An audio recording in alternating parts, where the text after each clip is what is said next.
Sziasztok, srácok, lányok, itt vagyunk egy újabb Brawl Stars-os videóban, ebben a mai Brawl Stars-os videóban.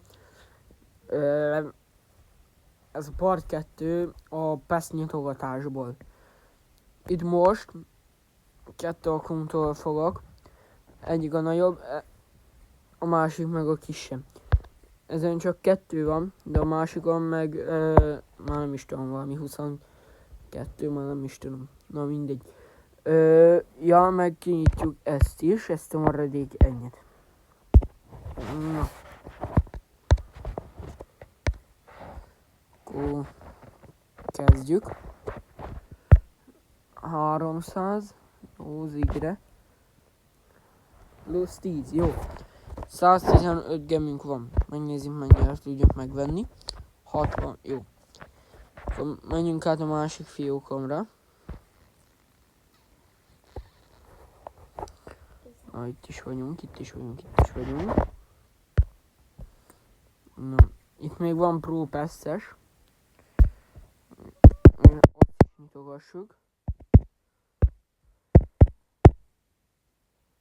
Jó, plusz 250. Legendary. Vár ránk. De rossz. Na, itt is kinyitjuk a izét.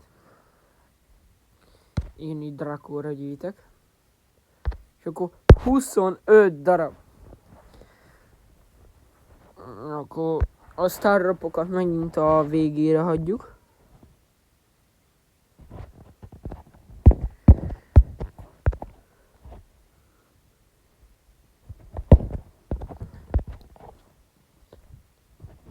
Na.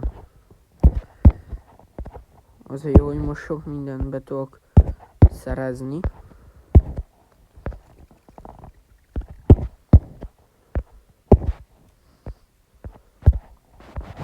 És legalább rengeteg mindent tudok megszerezni. De megnézzük most, hogy oké, valamire beváltunk, nem. Akkor Star 11 darab sztárrapot kell most nyitnunk. Jó, Orb Power.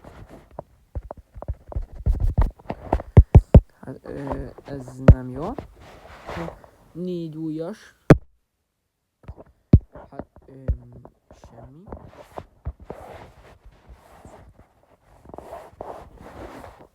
No. Nye. Könnyű Power volt. Csak így nyomogas.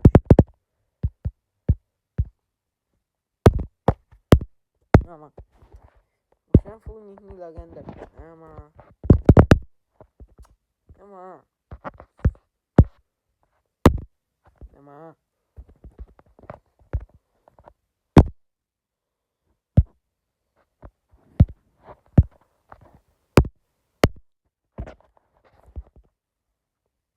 No, hát ennyi volt ez a videó, hogy ha akartok folytatást, és megengedi a YouTube, hogy lehessen kommentálni, akkor írjátok le, hogy legyen a következő rész, vagy sem. Na, cső voltam. Sziasztok!